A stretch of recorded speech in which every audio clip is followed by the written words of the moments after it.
Salut YouTube et bienvenue dans une nouvelle vidéo de déballage. Aujourd'hui, ça y est, enfin, je déballe une AK de chez GHK. Ça fait très longtemps que je me dis qu'il faut absolument que je montre un de ces jours une AK de chez GHK sur ma chaîne. On me l'a très souvent demandé. Et pour être tout à fait honnête avec vous, je ne sais pas pourquoi j'ai attendu aussi longtemps. Certains pensent que c'est parce que je n'aime pas les AK, mais c'est pas vrai, j'aime bien les AK, j'aime bien de toute façon un peu toutes les armes et toutes les répliques d'armes d'une façon générale. J'éprouve toujours de l'intérêt, quel que soit le modèle. Mais donc voilà, ça y est, cette fois je tourne une page en montrant enfin l'AKM de chez GHK. La réplique provient de chez Samoon, comme on peut le voir grâce au sticker qui est ici. Elle coûte 450 $ sur Samoon. Et elle s'appelle non pas l'AKM mais la GKM. Notez que j'ai acheté une version qui est estampillée 2016. Je ne sais pas si c'est supposé vouloir dire que c'est une version améliorée par rapport aux versions précédentes ou si c'est tout bêtement une version qui a été produite en 2016. Je ne sais pas trop, je dis ça à titre d'information, mais je ne sais pas exactement ce que ça veut dire. Donc, comme vous pouvez le constater, j'ai déjà déballé la réplique. Donc, je vais simplement vous montrer l'intérieur. Alors, le packaging est pas top. Vous pouvez voir ici qu'il s'agit d'une simple boîte en carton avec une boîte en polystyrène. Et franchement, pour une réplique que j'ai envie de considérer haut de gamme, ça fait un peu cheap. En plus, le polystyrène a vraiment la fâcheuse habitude de se glisser un petit peu partout et c'est vite pénible. Alors de toute façon, un GBBR à réception, ça s'entretient normalement, donc c'est l'occasion de déloger tous les petits bouts de polystyrène, mais voilà, ça reste un peu relou. Et pour le coup, une protection en mousse par exemple, ce serait quand même plus agréable. Donc au niveau packaging, on a bien sûr la réplique, on a un chargeur ici, nous avons un mode d'emploi concernant les GK Series. Ici nous avons l'éclaté notamment. Ici nous avons une petite boîte certainement remplie de petits goodies. Samoon fait souvent ça, donc nous avons notamment un petit flacon d'huile GHK qui est certainement l'une des meilleures huiles à l'heure actuelle, notamment pour lubrifier les joints de nozzle. Donc n'hésitez pas à vous en servir. En général, vous avez une petite burette gratos, une carte de visite. Ils m'ont mis un joint hop-up, Marvelous Hop-Up Rubber. Intéressant. Qu'est-ce que j'ai d'autre là-dedans? J'ai un stylo et deux stylos. Nous avons... ça, je crois que ce sont des bidules à mettre sur les bébé loader pour pouvoir adapter bien la forme du bébé loader à la forme des chargeurs. C'est sympa qu'ils en filent quelques-uns en rab. Ici, qu'est-ce que j'ai? Ça ressemble à un buffer, ça va se mettre ici, donc c'est certainement simplement un truc de rechange là aussi, au cas où l'autre se briserait. Et là enfin, nous avons des joints pour les valves du chargeur, si je dis pas de bêtises. Hop, donc nous, ce qui nous intéresse, c'est avant tout la réplique. Et donc voilà l'AKM ou GKM de chez GHK. Alors pourquoi AKM et pas AK-47? Certains parmi vous se posent peut-être la question. Donc ce qu'il faut savoir, c'est que l'AK-47 c'est le nom super connu du fusil d'assaut russe. Mais l'AK-47 à la base ne correspond qu'aux premières versions de ce fusil créées lors de la première moitié du XXe siècle. Donc l'idée c'est que de 1947 jusqu'à 1960 à peu près, si je dis pas de bêtises, on a eu effectivement des fusils d'assaut qui étaient estampillés AK-47. Il y a eu, je crois, au moins deux versions, AK-47 type 1, AK-47 type 2. Et très rapidement, au début des années 60, il y a eu ce modèle, qui est donc l'AKM. Le M, d'ailleurs, dans AKM, signifiant tout bêtement modernisé. Il va y avoir principalement deux différences. La première différence, ça va être au niveau des garnitures, qui sur l'AK-47 d'origine sont en bois massif. Là, c'est en contreplaqué. Ça réduit le coût et c'est plus léger. Par ailleurs, on a la poignée pistolet également qui est en bakélite sur l'AKM, alors que sur l'AK-47 d'origine, il est en bois également. Par ailleurs, on a le corps qui va être un corps en tôle emboutie. Là encore, je crois que ça va réduire le poids et ça va simplifier le processus de production, ce qui va permettre d'en produire plus vite pour moins cher. Et tous ces éléments font notamment que l'arme d'origine va perdre beaucoup de son poids. On passe de quelque chose comme 4,3 kg à 3,2 kg, ce qui fait quand même une différence confortable. Un autre élément relativement caractéristique sur l'AKM, ça va être le frein de bouche biseauté. Ici, donc, je me rappelle que sur la vidéo de l'AKM EL, les gens m'avaient demandé s'il était cassé, mais non, il n'est pas cassé, il est supposé être comme ça. Et en fait, ça permet tout simplement de réduire le relèvement de l'arme lorsqu'on tire. L'idée étant qu'une partie des gaz va être dirigée dans cette direction, ce qui fait que lorsqu'on tire en tant que droitier, le fusil va avoir tendance à s'élever en haut vers la droite. Et donc le cache-flamme biseauté dans cette direction permet précisément de compenser cette direction, ce qui va donc permettre de plus facilement garder l'arme alignée sur la cible. Alors bien sûr, ça ne concerne que l'arme réelle, hein, comme il n'y a pas vraiment de recul sur nos répliques, et bien là c'est avant tout pour être réaliste. Donc là j'ai l'AKM de chez GHK, qui est certainement la meilleure AK GBBR du marché, sachant qu'il y a au moins 2 autres modèles, les modèles de chez WE que j'ai déjà essayé, et les modèles KSC, KWA, eux par contre je ne les ai jamais essayés, je ne sais pas ce que ça vaut. Mais visiblement, tout le monde s'accorde pour dire que les AK GHK sont les meilleurs sur le marché. Elles ont une très bonne finition, notamment grâce à un partenariat avec LCT qui produit les parties extérieures. On a d'ailleurs une AK qui, dans le cas présent, est constituée presque intégralement en acier.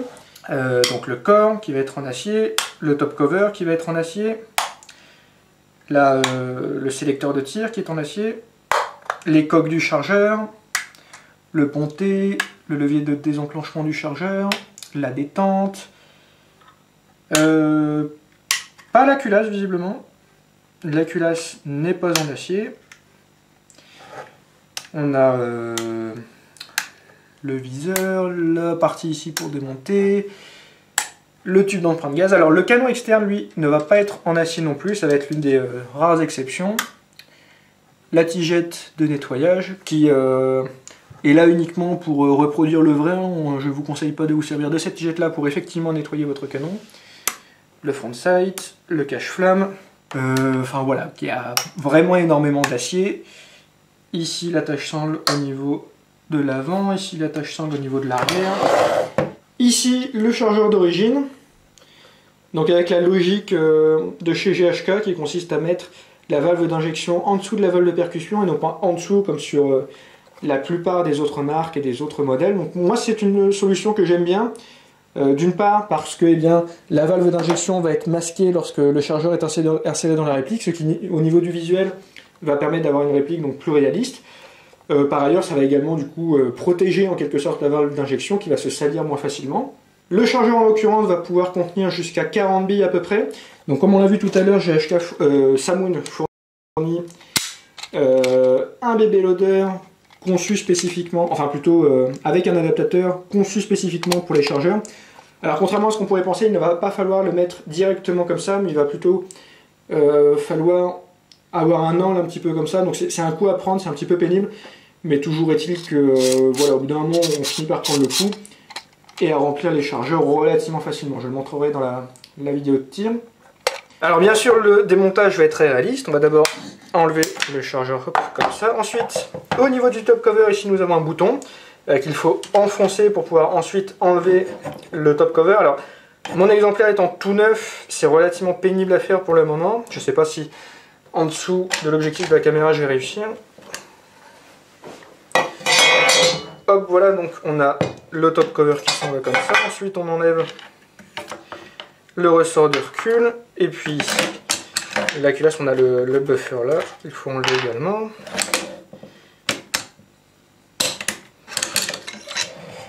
Et hop, donc voilà comment ça se présente. Pour autant que je puisse en juger, c'est vraiment extrêmement réaliste. Ici nous avons le nozzle. Alors à noter qu'il n'y a pas pour les répliques GHK, du moins à ma connaissance, de NPAS Ratec. À la place, GHK produit plusieurs nozzles, donc là c'est le nozzle d'origine qui permet d'avoir une puissance aux alentours de 400 fps, mais il y a notamment un nozzle 1 joule qu'il est possible d'acheter à part. J'en ai acheté un, donc je le montrerai à l'occasion pour pouvoir avoir une puissance un peu plus en adéquation avec nos règlements en France. Ici nous pouvons voir la molette de réglage du bloc hop-up. Et c'est quelque part, je trouve, très sympa d'avoir une réplique qui se résume aux quelques éléments que vous voyez là, par rapport à un AEG, sa gearbox et ses multitudes de petites pièces. Là, ça fait quand même plus brut, et l'entretien, notamment, devient une expérience une expérience à part entière, où ça va se rapprocher de la maintenance que l'on ferait avec une véritable arme. Alors, tout le monde ne trouve pas ça agréable, mais il faut reconnaître que ça apporte une expérience supplémentaire.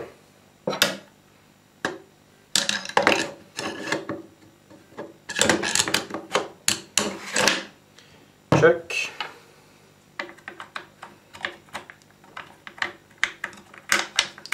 Chuck.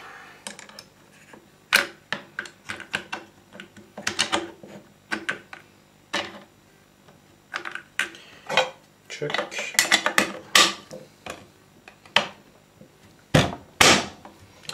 Et voilà.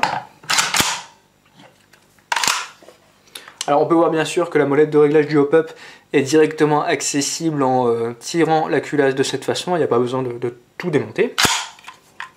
Et on peut voir notamment là que lorsque j'appuie sur la détente, on voit réellement le marteau bouger, ce qui donne un feeling extrêmement réaliste à la réplique.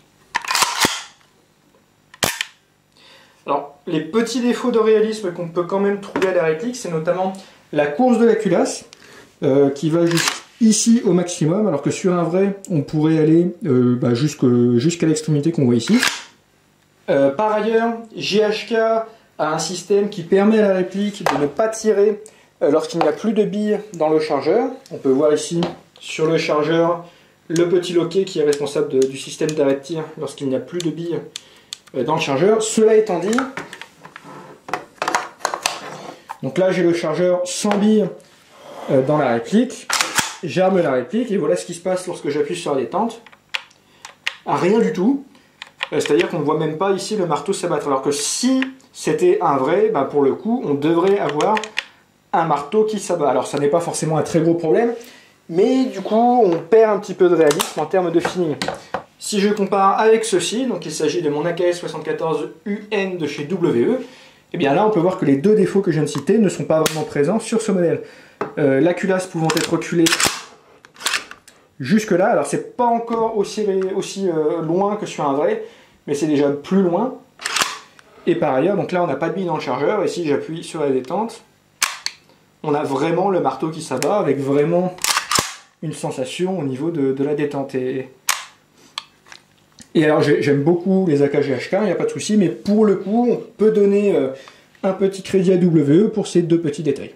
Un autre petit détail donc pour ceux qui n'ont pas l'habitude des AK, donc sachez que là nous avons donc le sélecteur de tir qui fait également levier de sûreté. Là on est en position de sécurité, c'est-à-dire que la détente est bloquée, je ne peux pas tirer.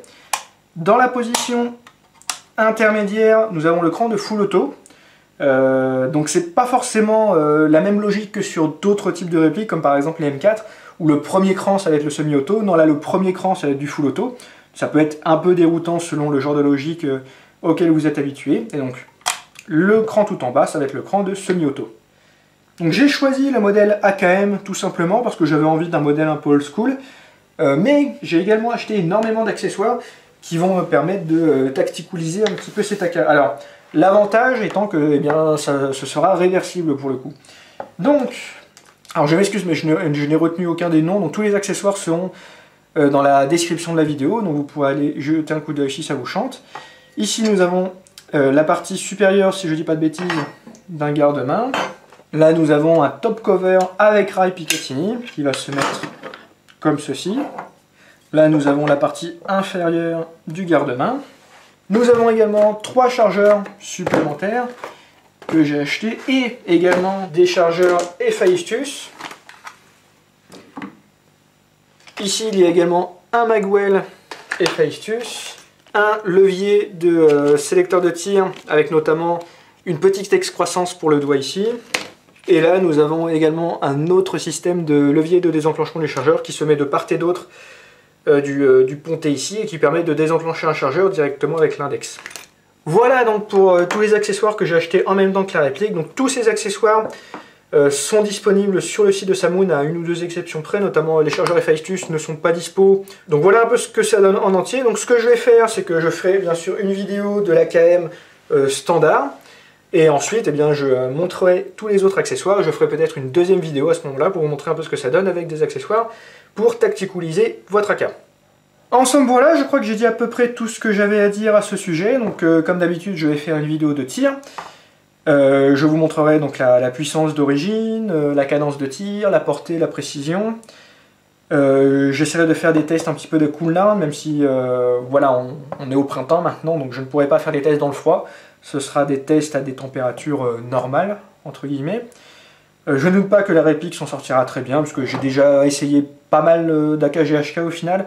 J'en ai jamais possédé personnellement, mais j'en ai eu souvent dans les mains quand même, et je sais que c'est des répliques dont la réputation n'est plus à faire. Je vous remercie d'avoir regardé cette vidéo, et je vous dis à la prochaine fois. Salut!